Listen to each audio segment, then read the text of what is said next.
बड़ा इंतजार कर रहा है बहुत दिनों से तो वो कहा कि आपके भी 2 मंत्री बनेंगे।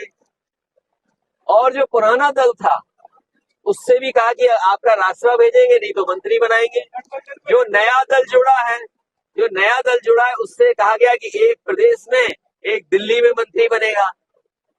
फिर तो ये सब चीजें सामने हैं आपके।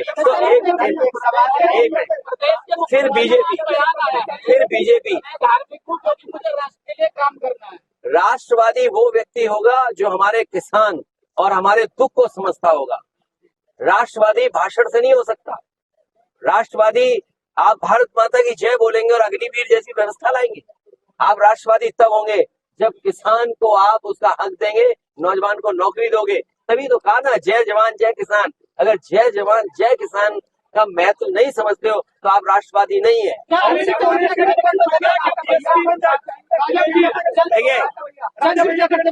देखिए, जो आना चाहे स्वागत है सबका, क्योंकि बीजेपी ने सबको वादा किया मंत्री बनाने का। कांग्रेस से गठबंधन हो गया क्या? मायावती या आजाद समाज पार्टी से भी आपका गठबंधन होगा? देखिए, ये इंडिया गठबंधन की कई बैठक हो चुकी हैं और कई बैठकों में और कई मौकों पर आप जो सवाल पूछ रहे हो पूछे जा चुके हैं। उस पे अब आगे कोई बात नहीं होगी। चंद्रशेखर आप कर सकते हैं या अपनी पार्टी? अरे वो हमारे यहाँ है, हम देखेंगे क्या करना है, या पार्टी से राय ले लेंगे क्या करना है। कह तो दिया, तुमने सुना नहीं? जितने गठबंधन दल है उन सबको बीजेपी ने कहा है कि आपके 2 मंत्री बनेंगे। आप बताइए कैसे मंत्री बनेंगे सब? तो जो मंत्री नहीं बनेंगे वो नाराज होंगे, उन सबका सहयोग समाजवादी पार्टी लेगी। छोटे गठबंधन का आपका गठबंधन था क्या? इस 24 में भी रहेगा जो पहले थे? नहीं, हमारी कोशिश होगी कि लोगों को साथ लाएं, वोट बढ़ाएं। अगर वोट 36% पहुंच गया है तो हमारी कोशिश होगी वोट और आगे पहुंच जाए। जाएंगे, हम यात्रा में जाएंगे और उनका बहुत जल्दी विस्तृत कार्यक्रम आने वाला है।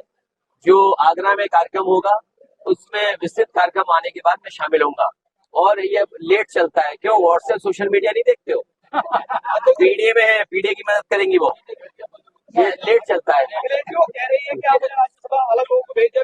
अरे आपने धन्यवाद दिया हमें जब हमने पहले ज्यादा भेजे थे। अरे धन्यवाद नहीं देते हो बताओ हमें।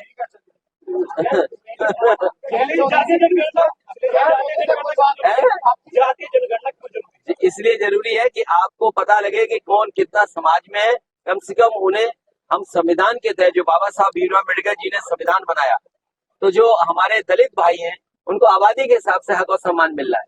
आदिवासी हैं, उन्हें भी हक और सम्मान आबादी के हिसाब से मिल रहा है। तो जब विशेष अधिकार की बात हो तो मैं समझता हूँ हर समाज के लोग चाहते हैं कि जाति गणना हो, जिससे उन्हें मौका मिल सके, बराबर का अधिकार मिल सके। अरे कोई वापस आएगा हम ले लेंगे। नहीं, मेरी बातचीत हुई, लेकिन वो हमारे संबंध उनसे खराब नहीं है। हमारी जो बातचीत है वो तो रहेगी और संबंध रहेंगे, लेकिन हमारा अगर साथी ला सकता है किसी को तो हम तो सबको स्वागत कर रहे हैं। अभी भी हम पे 63 सीटें हैं, लेकिन 2 बढ़ा के 7 बढ़ा। मुजफ्फरनगर में समाजवादी कार्यकर्ताओं में गुटबाजी है, आज भी वहाँ पे हुई है। तो क्या हो गया? कंपटीशन होगा, उसमें क्या दिक्कत है? पहले अनिल रॉय जी को धन्यवाद दूंगा कि उन्होंने अपने पारिवारिक कार्यक्रम में मुझे याद किया। मैं इनके परिवार का धन्यवाद देता हूँ, और जो बच्चे अपना जीवन आगे बढ़ाएंगे उनको मैं पूरे जीवन भर के लिए शुभकामनाएं देता हूँ। जहां तक सवाल राजनीति का है, जो सरकार डबल इंजन का दावा करती है और भारत की अर्थव्यवस्था दुनिया में 5वें नंबर का दावा करती है, विश्व गुरु बनने का दावा करती है, कोई गांव शायद ही बचा हो जिसमें विकसित भारत यात्रा को लेकर के संदेश न पहुंचाने का काम किया हो, और कहने को ये कहते हैं कि अमृत काल है। अगर ये अमृत काल है, आप दुनिया की 5वीं अर्थव्यवस्था बन गए हैं, हमारा किसान क्यों धरना दे रहा है? किसान क्यों दुखी है? किसान क्यों परेशान है? किसान क्यों ट्रैक्टर लेकर के, अपनी ट्रॉली लेकर के, और क्यों किसान अपने सब कुछ बांध करके दिल्ली के पास जा रहा है, दिल्ली कोई उनको जवाब नहीं दे पा रही। और तब जब यहाँ के नहीं बल्कि पूरे देश के चौधरी चरण सिंह जी किसानों के सवाल पर और गरीबों के सवाल पर सबसे मुखर थे, उनको सम्मान दिया भारत रत्न से, स्वामीनाथन जी को भारत रत्न। और उसके बाद सरकार ने कहा था कि आय दोगुनी होगी।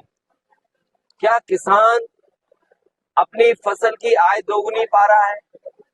और अगर फसल की कीमत भी नहीं मिल रही उसको, और इस महंगाई में, इन परिस्थितियों में सबसे ज्यादा किसान के ऊपर संकट है।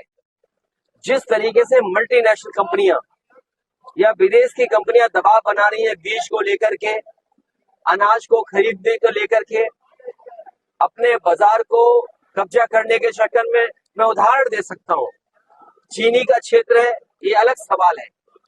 किसान को गन्ने की क्या कीमत मिले आज की महंगाई में, सरकार को आगे आना चाहिए था। गेहूं किसके लिए खरीदवा रही है सरकार? पैकेज आटा किस पर पहुंच रहा है? उसमें मुनाफा कितना कमा रहे हैं? रिफाइंड तेल जिसके बिना खाना नहीं बन सकता गरीब का, घी, रिफाइंड, सरसों का तेल, इसका बाजार किसके हाथ में जा रहा है? तो सवाल बाजार का है और बाजार के ऊपर किसान को छोड़ रहे हैं। एमएसपी सरकार दे, एमएसपी की लड़ाई किसानों की पक्ष की लड़ाई है। और जब भारतीय जनता पार्टी भारत रत्न दे करके वोट लेना चाहती है, तो वोट लेने के लिए किसानों की सुनवाई करे, उनकी जो मांगे उनको माने।